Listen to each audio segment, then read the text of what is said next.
Cristo chamando, chama por ti e por mim. A Real Bus está de volta à estrada. Uma volta responsável e controlada, seguindo todo o protocolo de higiene recomendado pelas autoridades de saúde. Uso obrigatório de máscaras, álcool em gel para todos, higienização completa dos ônibus e renovação do ar a cada minuto durante o trajeto. Se o seu destino for João Pessoa, Campina Grande, São João do Cariri, Serra Branca, Sumé, Monteiro, São José dos Cordeiros ou São Sebastião do Umbuzeiro, conte com a gente. Mesmo em tempos desafiadores, o compromisso da Real Bus é com a sua satisfação. Graças a Deus, estamos iniciando mais um programa Opção para a Vida nesta manhã de quinta-feira, hoje 20 de agosto. Dentro de instantes nós estaremos ouvindo o pastor Solano Portela. Ele esteve no ano de 2017 pregando pela ocasião em que se celebrava 500 anos da Reforma Protestante. E nós estaremos reprisando este programa para que todos quantos estejam nos assistindo, quer no YouTube, quer na TV Master, façam uma avaliação do que nós ouvimos há 3 anos atrás em relação a tantos quantos estão pregando um evangelho deturpado, distorcido, cheio de mazelas, podemos assim dizer, que comprometem a seriedade do Evangelho. E esta palavra que nós vamos ouvir, ela é tão atual quanto foi pregada há 3 anos atrás, quando ele esteve pregando em nossa igreja. Esperamos a compreensão dos irmãos e amigos, porque estaremos reprisando este programa a partir de hoje, certo? Antes, porém, desejamos lembrar a todos que nós estamos transmitindo os nossos programas também em parceria com a IEC do Calvário, da qual eu sou pastor. Temos também parceria com a LPC. Enfim, nós estamos tentando comunicar a mensagem do Evangelho de forma que todos quantos estejam conosco estejam recebendo um alimento sólido. A palavra de Deus sem sofismas, sem arrudeios. A palavra de Deus com aquele critério de sermos fiéis à sã doutrina dos apóstolos. Portanto, sem perda de tempo, quero deixá-los agora com esta primeira parte desta mensagem, na ocasião em que estávamos celebrando os 500 anos da Reforma Protestante.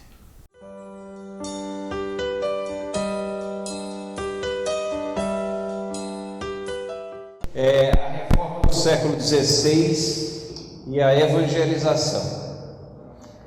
Esse é um tema que é necessário que seja abordado, porque muitas vezes a teologia dos reformadores ela é colocada como sendo contraditória à evangelização, quando na realidade ela é convergente.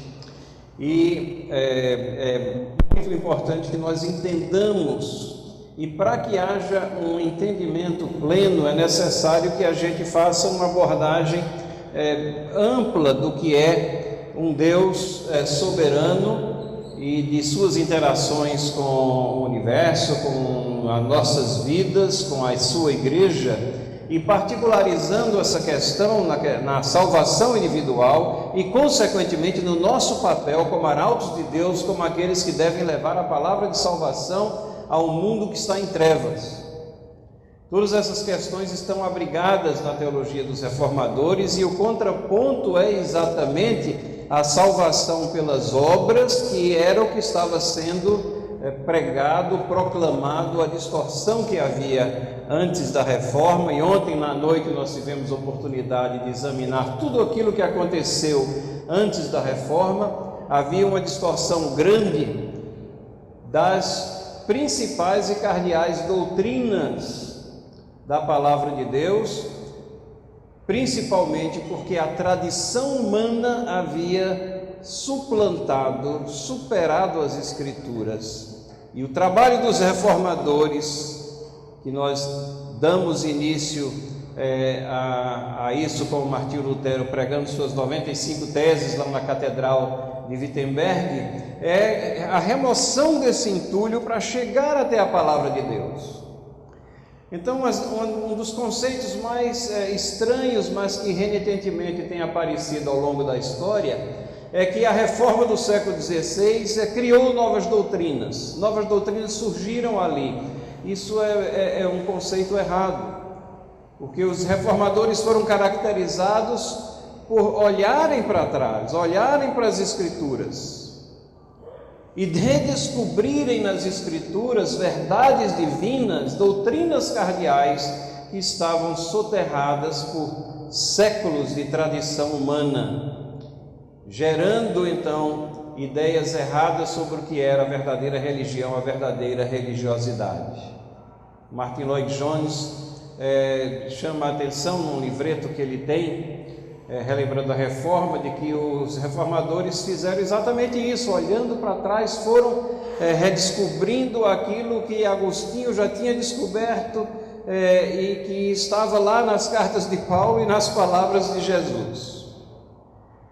Então, quando nós abordamos um tema como o tema geral da conferência, Igreja Reformada sempre se reformando, nós temos que entender que o sempre se reformando não é sempre inovando, mas é uma parada para a avaliação de onde nós estamos, para olharmos se os nossos fundamentos, bases, prática, mensagem, se tudo isso está firmado em cima da palavra de Deus.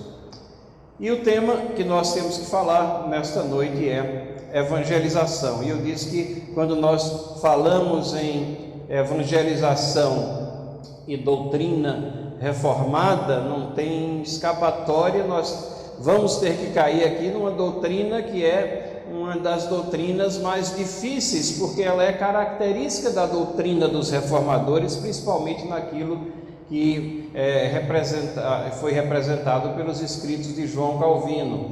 E lembre-se, a minha máxima é que João Calvino fez exatamente isso, ele voltou à palavra de Deus tentando descobrir o que ali estava. Então, antes que nós, com algum preconceito, venhamos a rejeitar algumas das ideias da reforma, vamos desarmadamente abordar a palavra de Deus e ver o que é que ela tem a nos dizer sobre a soberania de Deus na salvação.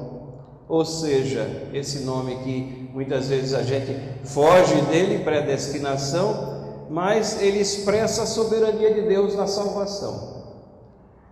Então não há, quando se fala sobre isso, não tem alternativa, ou você ignora, né? Ou você tem que atacar de frente e ver o que a palavra de Deus tem a nos dizer sobre isso. Para que haja um tratamento adequado, eu já dei até uma sinalização ao nosso irmão Jefferson, que está carinhosamente me pegando no hotel, levando, trazendo e me levará amanhã, provavelmente até João Pessoa, que talvez, pastor, eu subverta um pouco até a nossa ordem. Amanhã eu pretendia falar sobre a reforma do século XVI e educação. Mas se no decorrer do tempo aqui nós notarmos que precisamos arrematar ainda, principalmente a parte, as nossas obrigações relacionadas com a evangelização, então amanhã de manhã, possivelmente, com toda probabilidade, nós estaremos dando fecho a essa questão, falando sobre a teologia da reforma e evangelização, porque hoje nós queremos examinar as bases. Existem várias dificuldades na compreensão dessa doutrina, muitas dificuldades. Não é uma doutrina fácil, é uma doutrina difícil, e por isso que evita-se muitas vezes falar nela, ou tocar nela, ou achar que ela afasta os crentes, ou que é para ser uma doutrina que deva ficar ali escondida. Mas uma das dificuldades diz respeito à nossa natureza pecaminosa, porque nós temos naturalmente uma rejeição desse conceito. Nós queremos autonomia, e queremos autonomia total. queremos a autonomia de Deus. O homem natural expressa esse desejo, essa vontade. O sistema educacional, por exemplo, ao qual eu estou ligado e que é o campo do meu trabalho, ele tem no ensino secular, nas escolas, um ensino que alija Deus da realidade. Os feitos, os atos de Deus nunca são tocados. As áreas de ensino, elas são ensinadas como se Deus não existisse. Feitos e atos na história, como a própria vinda de Cristo, mal são tocados na esfera educacional. O homem quer se livrar da presença de Deus. A nossa natureza pecaminosa leva a uma rejeição natural do conceito, a um desejo ávido, intenso, profundo por autonomia. Às vezes nós temos uma base bíblica insuficiente. Isso provoca distorções dos dados revelados na palavra. Às vezes a gente está muito mais em cima do eu acho, eu não posso aceitar que seja assim, do que ir até a palavra e ver o que é que a palavra de Deus tem a nos dizer sobre essas questões. E nós vamos estar fazendo referência continuada à palavra de Deus ao longo aqui dos minutos que nós temos juntos. Muitas vezes a dificuldade vem de um desejo, uma avidez por uma compreensão total. Nós queremos compreender tudo. E isso leva a uma simplificação irreal da doutrina. Esse desejo de compreender tudo nos leva muitas vezes a especular, a ter formulações que são erradas. E nós, como cristãos, deveríamos estar bem cientes. Hoje à tarde até conversávamos um pouco com o pastor e dizíamos que uma das coisas que o crente deveria estar pronto para dizer em qualquer momento é: eu não sei, Deus não me revelou isso daqui, não está na palavra. Então existe muita teologia especulativa às vezes que tenta completar os claros, e enquanto que nós temos tanto na palavra de Deus, que são verdades reveladas, e nós temos que proceder e prosseguir em cima daquilo que nós temos revelado na palavra de Deus. Então todos esses fatores e mais outros que a gente poderia enumerar tornam a compreensão dessa doutrina, que é uma das doutrinas da reforma. Quando se fala em teologia reformada, novamente se pensa logo nisso, na questão da soberania de Deus, apesar de teologia reformada ser uma designação ampla para tudo aquilo que os reformadores levantaram e que está contido na palavra de Deus. Como é que nós devemos então estudar essa doutrina? Uma maneira é estudar o maior número de trechos bíblicos possíveis, porque eles são a nossa única fonte confiável de dados. Deus escreveu a sua palavra para que nós estivéssemos conscientes do que ela contém. O Espírito Santo nos ilumina o entendimento da palavra de Deus. O homem natural não entende as coisas do Espírito, mas nós que fomos resgatados pelo sangue precioso de Cristo, o Espírito Santo que habita em nós, faz com que nós tenhamos compreensão dos textos bíblicos. Temos acesso direto ao trono, abordamos a Deus Pai pelo sacrifício de Cristo Jesus, confiado nele como nosso Salvador. Então temos que nos achegar até os textos bíblicos. Essa é a fonte principal, sola escritura, que nós temos ressaltado na reforma. É a base, deve ser a base, não somente para a nossa convicção doutrinária, mas para nossas convicções éticas também nesse mundo, para a nossa visão de mundo.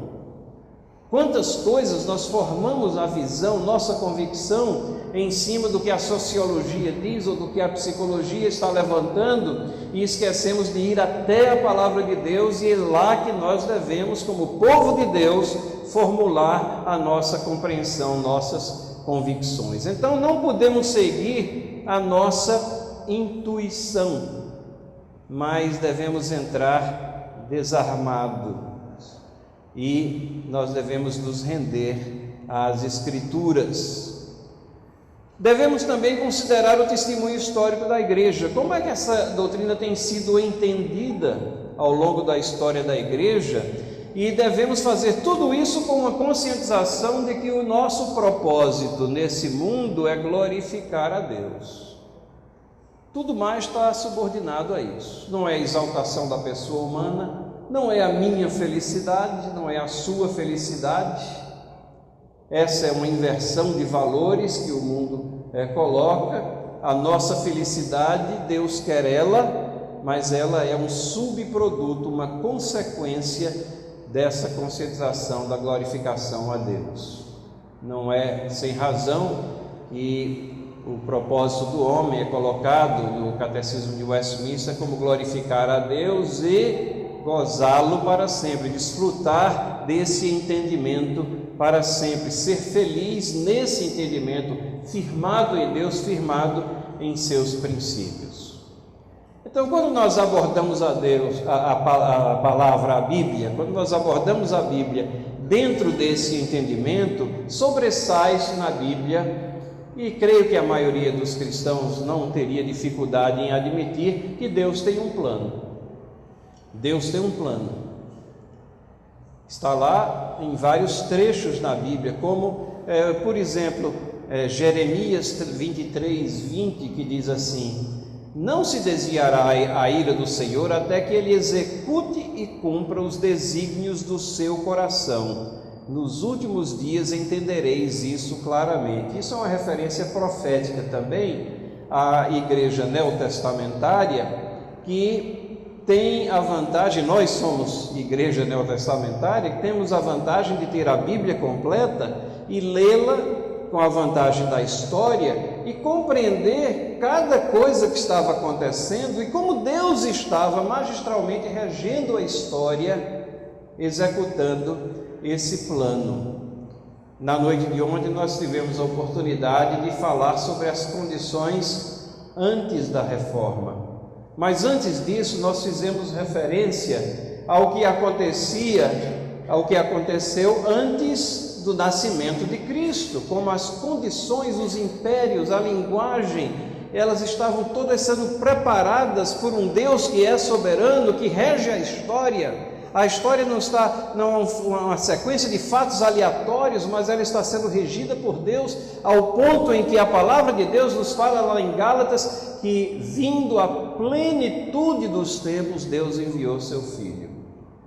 E ao estudarmos a história sob essa perspectiva de que Deus é Senhor da história, as coisas começam a fazer sentido. E na reforma não foi diferente. Estudamos a história, as condições, a situação econômica, política, social, religiosa que existia antes da reforma e vemos como Deus estava trabalhando tudo aquilo. E naquele momento que Martinho Lutero estava lá pregando as 95 teses, era o momento exato para que aquilo acontecesse, para esse grande reavivamento espiritual que aconteceu na história da igreja, que nós chamamos de reforma do século 16. E esse plano de Deus, ele é mais do que um mero mapa com rotas alternativas. Isso é importante, né? Deus tem um plano, Deus é perfeito, o plano dele é perfeito. Não é um plano que tem rota A, B, se isso daqui der errado, eu vou por aqui. Esses são os planos que nós fazemos, né? Porque nós não temos a percepção divina, nós não somos finitos na nossa percepção, na nossa inteligência. Mas Deus, Ele tem um plano que é mais do que um mero mapa com rotas alternativas. E nós podemos ver 6 características nesse plano de Deus. 6 características. Primeiro, é um plano eterno. Isaías 46, 9 e 10 diz: lembrai-vos das coisas passadas da antiguidade, que eu sou Deus, que não há outro. Eu sou Deus e não há outro semelhante a mim, que desde o princípio anuncio o que há de acontecer, e desde a antiguidade as coisas que ainda não sucederam, que digo, o meu conselho permanecerá de pé, farei toda a minha vontade. Vejam, é importante o entendimento do verso e do texto aqui, e de outros textos da palavra de Deus. Deus fará toda a sua vontade. A vontade decretiva dele, a vontade que está nesse plano, que nós não sabemos qual é. Olhamos para trás e sabemos que foi assim, e somos chamados a confiar nele, e somos parte desse plano, e ele nos coloca como cooperadores desse plano, somos colaboradores, nós estamos inseridos nele. Então são coisas que são maravilhosas demais até para achar palavras para descrever, mas uma coisa não pode ser questionada, é que Deus tem um plano, né? Tem vários trechos da palavra de Deus e nós obviamente não temos tempo de estar relacionando cada um dos textos aí que estão projetados, estamos pensando assim alguns textos principais, mas é claro que Deus tem um plano eterno e tem um plano que é também imutável. Tiago 1, 17 e 18 diz assim: toda boa dádiva e todo dom perfeito são lá do alto, descendo do Pai das luzes, em quem não pode existir variação ou sombra de mudança. Deus, na sua perfeição, Ele tem um plano que é eterno, um plano que é imutável e um plano que inclui os atos futuros dos homens, obviamente. É um plano não somente de salvação, mas é um plano soberano, onde Ele exerce a gestão sobre toda a criação. E nós poderíamos trazer como respaldo para essa afirmação todas as profecias dos homens, todas as profecias da Bíblia, né, que envolvem as pessoas, os homens. 2 trechos somente aqui, Mateus 20, 18 e 19, Jesus dizendo lá para os discípulos: eis que subimos para Jerusalém, e o Filho do Homem será entregue aos principais sacerdotes e aos escribas. Eles o condenarão à morte e o entregarão aos gentios para ser escarnecido, açoitado, crucificado, mas ao terceiro dia ressurgirá. Irmãos e irmãs, isso estava no plano de Deus. O plano de salvação passa pela morte de Cristo Jesus, porque senão nós estaríamos irremediavelmente perdidos, e passa pela vitória dele sobre a morte na sua ressurreição. Não foi um plano alternativo que ele veio para ser aceito e foi rejeitado, então ele tenta consertar as coisas. Não, isso está no plano de Deus, e isso está bem claro em Lucas 22, 22, o versículo seguinte, que está aí projetado: porque o Filho do Homem, na verdade, vai segundo o que está determinado. E aí esse verso é magistral, porque ele entrelaça a responsabilidade humana com o plano divino, e é aí que dá curto-circuito na nossa cabeça, no nosso entendimento. Mas Deus não lhe chamou para reconciliar essas questões não, mas para aceitar a sua palavra. Ele diz aqui: mas ai daquele por intermédio de quem ele está sendo traído. Ele foi responsável pelo que ele estava fazendo, mas estava no plano de Deus. Mas isso daí não se encaixa, não se preocupe em encaixar, se preocupe em aceitar o que a palavra de Deus está colocando. Inclui os atos futuros dos homens, e nós vemos aqui vários outros versos que poderíamos trazer, mas veja, ela inclui também os eventos não importantes ou ocasionais, coisas que às vezes a gente acha que não é importante. Como, por exemplo, Provérbios 16, 33, a sorte se lança no regaço, mas do Senhor é que procede toda decisão. Havia ocasião no Antigo Testamento onde as decisões tinham que ser tomadas e ninguém sabia muito bem o que fazer, e eles recorriam, ao Urim e Tumim, eram as duas pedrinhas lá que estavam escondidas, ninguém sabia, de acordo com a pedra que saísse, a decisão era tomada, e na confiança de que o Senhor ia abençoar aquela decisão, a conscientização de que nossa percepção é limitada, mas as coisas que parecem não importantes, elas são importantíssimas. Eu acredito que muita coisa que nós ouvimos e ainda ouviremos nos próximos programas tenha contribuído para que os nossos olhos sejam abertos, para que os ouvidos da nossa alma e também no nosso coração sejam devidamente esclarecidos diante de tantas heresias, de tantos ventos de doutrinas que nós pregamos, que nós ouvimos hoje em nossos dias. Pregadores que falam sobre a teologia da prosperidade, a confissão positiva, G12, o evangelho deturpado que está sendo propagado nas redes sociais, enfim, é bom que você esteja atento. E eu acredito que hoje é como se a gente estivesse precisando de uma nova reforma protestante. Amanhã, portanto, você ouvirá a continuidade desta mensagem. Desejamos a todos um dia abençoado. Que Deus vos guarde, vos proteja e vos abençoe durante todo este dia e até amanhã.